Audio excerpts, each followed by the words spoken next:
Hello everyone, GS अध्ययन channel में आपका स्वागत है। आइए बात करते हैं 30 अति महत्वपूर्ण प्रश्न गुप्तकालीन साम्राज्य से। पहला प्रश्न है कि समुद्रगुप्त का समकालीन श्रीलंका द्वीप का राजा कौन था। याद रखेंगे, मेघवर्मन ये श्रीलंका द्वीप का राजा था और इसके द्वारा भारत में बौद्ध विहार के निर्माण के लिए अपने राजदूत को समुद्रगुप्त के राज दरबार में भेजा गया था, परंतु समुद्रगुप्त के द्वारा अनुमति नहीं प्रदान की गई थी। Answer A is the right answer. अगला प्रश्न, कविराज किस गुप्तकालीन शासक को कहा गया है। समुद्रगुप्त को कविराज कहा गया है।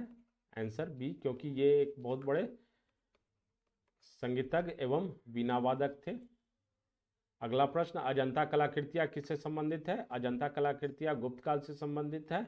अजंता में गुफा संख्या 16, 17 एवं 19 अजंता कलाकृतियां की एक अच्छी उदाहरण है। उत्तर गुप्त युग में जो विश्वविद्यालय प्रसिद्ध हुआ वह कौन था।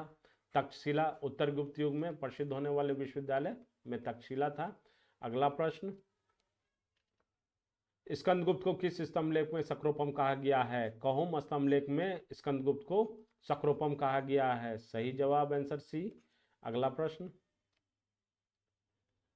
चंद्रगुप्त द्वितीय ने विक्रमादित्य की उपाधि कब धारण की। चंद्रगुप्त द्वितीय ने शकों को उन्मूलन करने के बाद विक्रमादित्य की उपाधि धारण की थी। अगला प्रश्न, गुप्तकालीन के सर्वाधिक लोकप्रिय देवता कौन थे।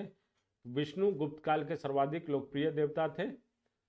अगला प्रश्न नेक्स्ट, किस वंश के शासकों ने मंदिर एवं ब्राह्मणों को सबसे अधिक ग्राम अनुदान में दिया था। गुप्त वंश के शासकों ने मंदिर एवं ब्राह्मणों को सबसे अधिक ग्राम अनुदान में दिया था।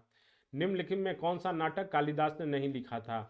कालिदास के द्वारा मालविकाग्निमित्र, विक्रमोर्वशीयम, अभिज्ञान शकुंतलम लिखा गई है। सिर्फ जानकी हरण कालिदास के द्वारा नहीं लिखी गई है। नेक्स्ट क्वेश्चन, सोने के सर्वाधिक सिक्के किस काल में जारी किए गए थे। सोने के सर्वाधिक सिक्के गुप्त काल में जारी किए गए थे। गुप्तकालीन सिक्कों का सबसे बड़ा ढेर कहां से प्राप्त हुआ है। गुप्तकालीन सिक्कों का सबसे बड़ा ढेर बयाना अर्थात भरतपुर से प्राप्त हुआ है। किस गुप्त शासक को नालंदा विश्वविद्यालय का संस्थापक माना जाता है। कुमारगुप्त प्रथम को नालंदा विश्वविद्यालय का संस्थापक माना जाता है। सुदर्शन झील जिसकी मरम्मत पहली बार शक शासक रुद्रदमन में करवाई थी और उसकी दूसरी बार मरम्मत किसने करवाई। याद रखेंगे, स्कंदगुप्त के द्वारा मरम्मत हुई है दूसरी बार, Skandagupta. Answer A is the right answer. अगला प्रश्न, कुतुब मीनार के निकट स्थित लौ स्तंभ वैज्ञानिकों का ध्यान क्यों खींच रहा है। तो निकट जो लौ स्तंभ है कुतुब मीनार के निकट, उसकी जंग रोधकता के कारण वैज्ञानिकों का ध्यान खींच रहा है। परम भागवत की उपाधि धारण करने वाला कौन प्रथम गुप्त शासक था। परम भागवत की उपाधि धारण करने वाला प्रथम शासक चंद्रगुप्त द्वितीय था। चंद्रगुप्त द्वितीय परम भागवत की उपाधि सर्वप्रथम धारण किया था। Answer C is the right answer. Next, किसने अंतिम शक शासक रुद्र सिंह तृतीय को पराजित कर और उसकी हत्या कर शकों को अंतिम रूप से उन्मूलन किया। चंद्रगुप्त द्वितीय के द्वारा शासक रुद्र सिंह तृतीय को पराजित कर शकों का उन्मूलन किया गया था।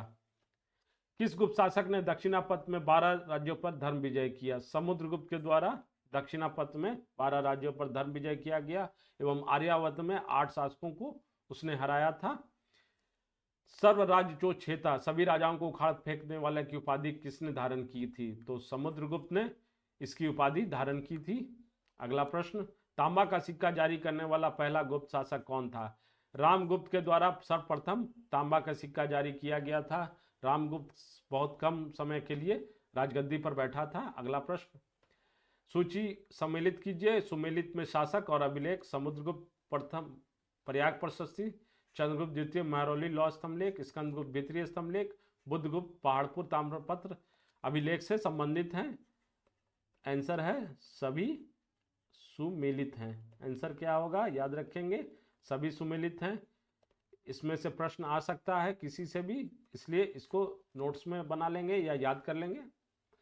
अगला प्रश्न है, निम्नलिखित में से किस गुप्त शासक ने अपने सिक्कों पर अपने को वीणा बजाते हुए आकृति में अंकित करवाया था। जैसा कि मैंने बताया कि कविराज समुद्रगुप्त को बोला गया है, तो उसी ने वीणा बजाते हुए आकृति सिक्कों पर अंकित करवाई थी। अगला प्रश्न, सुमेलित करेंगे शासक और उपाधि को। चंद्रगुप्त प्रथम के द्वारा महाधिराज की उपाधि धारण की गई थी। समुद्रगुप्त के द्वारा अश्वमेध पराक्रम, चंद्रगुप्त द्वितीय के द्वारा परम भागवत और स्कंदगुप्त के द्वारा सक्रोपम की उपाधि धारण की गई थी। तो सही आंसर है इसका सभी सुमेलित है, याद रखेंगे, क्योंकि प्रश्न किसी एक से भी पूछा जा सकता है। अगला प्रश्न है, सुमेलित करेंगे। विशाखदत्त नाटककार, परमामिर खगोल विज्ञान, चरक चिकित्सक और ब्रह्मगुप्त गणितज्ञ थे। इसका भी आंसर सभी सुमेलित हैं, सुमेलित हैं। अगला प्रश्न, प्रश्न संख्या 24।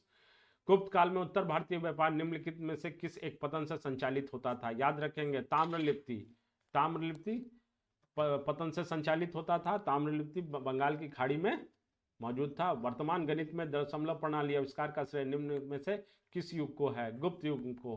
गुप्त युग में आर्यभट्ट के द्वारा दशमलव प्रणाली एवं शून्य का आविष्कार किया गया था।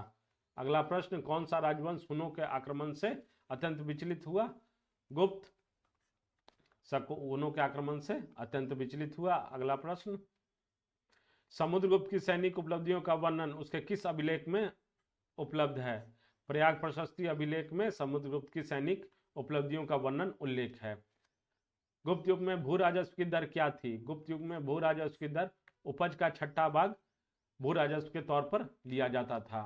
प्रश्न, गुप्त काल को प्राचीन भारत का क्लासिकल युग क्यों कहा जाता है? क्योंकि कला एवं साहित्य के क्षेत्र में अपने चरम उत्कर्ष पर पहुंचने के कारण इस काल को प्राचीन भारत का क्लासिकल युग कहा जाता है।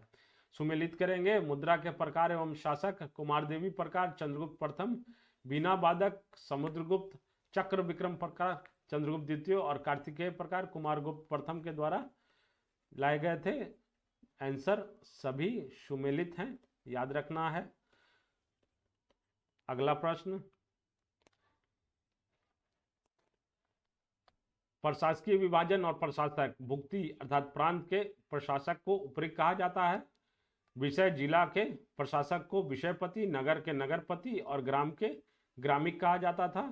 तो सही आंसर है कि सभी सुमेलित हैं, याद रखेंगे।